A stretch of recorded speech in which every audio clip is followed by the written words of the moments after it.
எல்லாருக்கும் வணக்கம். ஆ, ஒரு வாரம் தான் ஆச்சு. மறுபடியும் நம்ம சந்திக்கிறோம். ரொம்ப சந்தோஷமா இருக்கு. இந்த வெற்றிக்கு முதல் காரணம் நீங்க தான். நீங்க குடுத்த அந்த சப்போர்ட்ல இன்னைக்கு தடயம் வந்து எங்களோட ஜீ5ல இதுவரைக்கும் ரிலீஸ் ஆன நெறைய ஷோஸ்ல இது one of the biggest hits. அதுவும் ஒரு வாரம் தான் ஆயிருக்கு. இன்னும் நாங்க அ, பல வாரங்கள் அத கணக்குல எடுப்போம். ஆனா அந்த ஒரு வாரத்திலேயே இன்ஃபேக்ட் 2 நாளைக்கு முன்னாடியே 100 மில்லியன் ஸ்ட்ரீமிங் மினிட்ஸ் அப்படின்றது வந்து தடயம் அச்சீவ் பண்ணியிருக்கு. அதுவே ஒரு மிகப்பெரிய ஒரு சாதனை. இதுக்கு முன்னாடி பார்த்தீங்கன்னா, நெறைய ஷோஸ் ரிலீஸ் ஆயிருக்கு. ஆ, விலங்கு, அயலி எல்லாமே நீங்க பார்ட்டா இருந்திருக்கீங்க. அந்த ஷோஸ் எல்லாம் என்ன அச்சீவ் பண்ணிச்சோ, அந்த அளவுக்கு சில சமயம் அதுக்கு மேலேயும் கூட வந்து இது அச்சீவ் பண்ணியிருக்கு அப்படின்னு சொன்னா மிகையாகாது.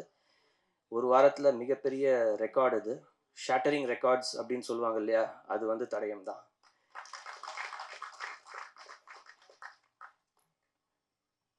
அதனால நான் உங்க எல்லாருக்குமே வந்து அ, பெரிய ஒரு தேங்க் யூ சொல்லணுன்ற ஒரு நன்றி கடன் பட்டிருக்கேன். நீங்க இல்லன்னா இது நடந்திருக்காது. அடுத்தடுத்து இன்னும் நெறைய வரப்போகுது. பட் இத நீங்க கொண்டு போய் எப்படி சேர்க்கணுமோ, அத கொண்டு போய் சேர்த்துருக்கீங்க. ரொம்ப தேங்க்ஸ். இந்த தருணத்தில பார்த்தீங்கன்னா, மறுபடியும் மேடையில இருக்கிறவங்க அனைவருக்கும் என்னோட நன்றி. ஒவ்வொருத்தரையா சொன்னா அது வந்து டைம் இழுத்துரும். ஆ, ஆனா இதுக்கு ரொம்ப பெரிய ஒரு பக்கபலமா இருந்த என் அண்ணன் கனி சார் அவருக்கும், ஆந்திராலேருந்து இப்போ வந்து மிரட்டிட்டு இருக்கிற ராஜ் அவருக்கும், சிவதா இன்னைக்கு வரல. ஆனா அவங்களும் இன்னைக்கு பார்த்தீங்கன்னா, பெரிய லெவல்ல எல்லா சோஷியல் மீடியாலயும் பார்த்தீங்கன்னா, அவங்கள பத்தி புகழ்ந்து தள்ளிட்டு இருக்காங்க அப்படியே. ஸோ அவங்களுக்கும், ஒர்க் பண்ண அத்தனை டெக்னீஷியன்ஸுக்கும், நடிச்ச அத்தனை ஆக்டர்ஸுக்கும் என்னோட நன்றி. இத ப்ரொடியூஸ் பண்ண அஜய்க்கு நன்றி. தமிழ்மணி சார் ரொம்ப ரொம்ப நன்றி. ஸோ அடுத்த ஒரு படைப்போட மீண்டும் உங்களை சந்திக்கிறேன். நீங்க வந்து இப்போ அவளோட இருக்கிற மற்றவங்களோட பேசுங்க. தேங்க்யூ. எல்லா மனசுமே ஒரு வெற்றிக்காக தான் ஏங்கி கிடக்கு. இந்த வெற்றி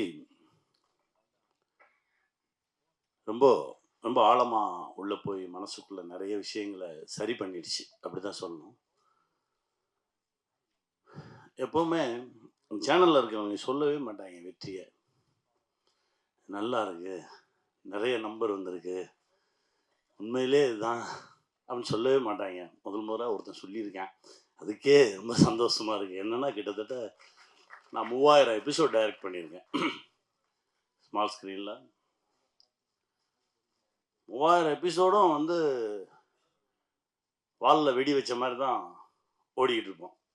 அப்போ வரைக்கும் இது ஜெயிச்சிருச்சுன்னு சொல்லவே மாட்டாங்க. இல்லை இன்னும் கொஞ்சம் இருந்திருக்கலாம், இன்னும் கொஞ்சம் மேலே போயிருக்கலாம், இப்படியே தான் பேசிக்கிட்டு இருப்பாங்க. ஒரே ஒருத்தன் மனசார இன்னைக்கு சொல்லியிருக்கான், ரொம்ப சந்தோஷமா இருக்கு. முழுக்க முழுக்க கௌசிக் மேலே வச்ச நம்பிக்கை தான் இந்த படைப்பு. என்னன்னா, கௌசிக் வந்து ஒரு 10 நிமிஷம் தான் இந்த படைப்பை பற்றி சொன்னார். நான் சர்ரா தம்பி, எனக்கு நாளைக்கு இல்லை நாளை கழிச்சு எப்போ ரெடி ஆகுதோ எனக்கு ஸ்கிரிப்ட் அனுப்பிச்சிருங்க, நான் ஒரு வாட்டி படிச்சிடுறேன் அப்படின்னு. இப்போ வரைக்கும் அனுப்பலை. அண்ணே 4 எபிசோட் ரெடியாக இருக்குண்ணே, இந்த மீதி 2 வந்தோடனே உங்களுக்கு நான் அனுப்பிச்சிடுவேன், இதையே சொல்லியிருந்தாங்க. ஒரு முறை நம்பிட்டோம்னா அதுக்கப்புறம் கண்ணை மூடிட்டு பின்னாடி போயிடணும். அங்கே போயிட்டு ஒரு சமயக்காரன் தான் இருக்கணும், அப்போ தான் அந்த சமையல் நல்லாயிருக்கும். ஆளாளுக்கு போய் உப்பள்ளி போடக்கூடாதுல்ல. அதனால் பேசாமல் சரி ஓகே என்னமோ செய்கிறாங்க, சரி சரியாக செய்கிறாங்க, அது வரைக்கும் சந்தோஷம் அப்படின்னு சொல்லிட்டு பின்னாடியே போனது தான். கண்ணை மூடி முழிக்கிறதுக்குள்ளே ஒரு பெரிய ஒரு வெற்றியை பார்க்குறதுன்றது இறைவன் கொடுத்த சக்தி. என் தம்பி கௌஷி, என் தம்பி அஜய், நவீன், இன்னும் இதில் உழைச்ச கே சார், எல்லாருக்குமே இந்த வெற்றியில் பங்கு இருக்குது. குட்டியோண்டு லென்ஸ் வச்சு பார்த்த அந்த சார் அவ்வளோ ஆழமாக மனசில் பதிஞ்சிருந்தார். அவர் தான் கதையோட டேர்னிங் பாயிண்ட்டே. ரொம்ப சந்தோஷமாக இருந்தது. எல்லாத்தையும் திரும்ப பார்க்க நான் தான் சொன்னேன், டேய் எல்லாரும் திரும்ப சந்திச்சிடும் அப்படின்னா, நீ எங்கே இருக்க, நீ வருவியா, நான் வந்துடுறேன் அப்படின்னு சொல்லி தான் சந்தித்தது. ரொம்ப மகிழ்ச்சி. இதையெல்லாம் தாண்டி ஒரு அப்பா கிட்ட இருந்து பிள்ளைக்கு கிடைக்கிற அங்கீகாரம் இருக்குது பார்த்தீங்களா, அது மிக பெருசு. அது ரொம்ப சீக்கிரமாகவே அஜய் கிடைச்சிருக்குன்றது எனக்கு ரொம்ப பெரும் மகிழ்ச்சி.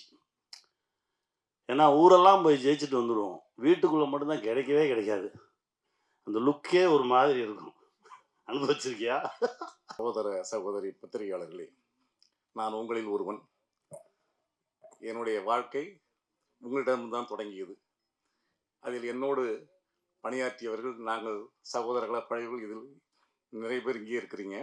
அதனால் நான் என்னுடைய வாழ்க்கை தொடக்கத்திலிருந்து என் வாழ்க்கைக்கு சப்போர்ட்டாக இருந்த உங்களுடைய எல்லாருடைய கமலமலர் பாதங்களிலும் என் நன்றியை சமர்ப்பிக்கின்றேன். இது மேடையில் அமர்ந்திருக்கின்ற என் மகன்கள் என் மகன்கள் என்று சொல்லும் பொழுது உங்களுக்கெல்லாம் ஆச்சரியமாக இருக்கும்.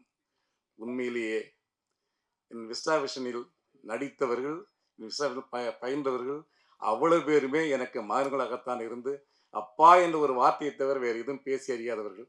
அவ்வளவு பேருக்கு நான் தந்தையாக இருந்து எல்லாம் செய்தேன்.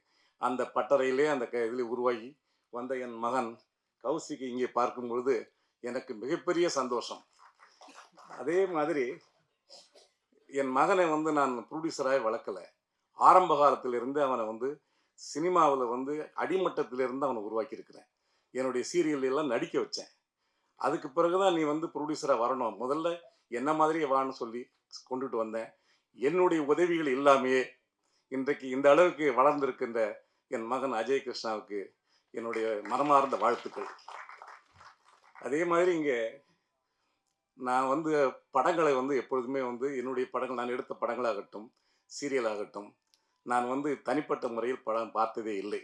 ஒரு படங்களை கூட நான் பார்க்க மாட்டேன். தியேட்டரில் உட்காந்து எல்லோரோடும் நானும் டிக்கெட் வாங்கி உட்காந்து தான் படம் பார்ப்பேன். ஏன்னா அப்போ தான் ஒவ்வொருத்தருடைய இது எனக்கு தெரியும்னு சொல்லி.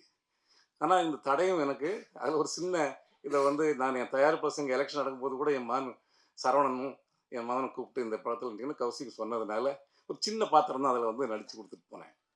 ஆனால் இந்த தடயம் சீரியலை நான் என்னடா இது, நம்ம தேட்டரில் படத்தை பார்த்து பழக்கப்பட்டவங்க, சரி வர தேட்டருக்கு.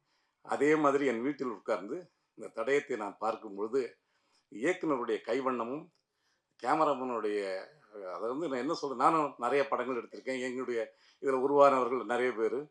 இன்னும் சொல்லப்போனால் நேஷ்னல் அவார்டு வாங்கின டைரக்டர்கள்லாம் கூட எங்கள் படத்தில் தான் அசிஸ்டன்ட் டைரக்டராக வேலை பார்த்தவங்க. ஜனநாதன் சொல்லி என் கூட பிறந்த தம்பி. அவங்கெல்லாம் செஞ்சது மாதிரியே ஒரு வெப் சீரியஸ் சினிமா, அதாவது வெப் சீரியஸாகவே எனக்கு தெரியல அடுத்தது என்னன்னு சொல்லி நான் அந்த படம் பார்க்க உட்கார்ந்து, அந்த தடயத்தை பார்க்க உட்கார்ந்த நான் முடிகின்ற வரைக்கும் ராத்திரி 11:45 மணி வரைக்கும் உட்கார்ந்து அதை பார்த்து முடித்து விட்ட பிறகுதான் சாப்பிடவே எழுந்திரிச்சேன்.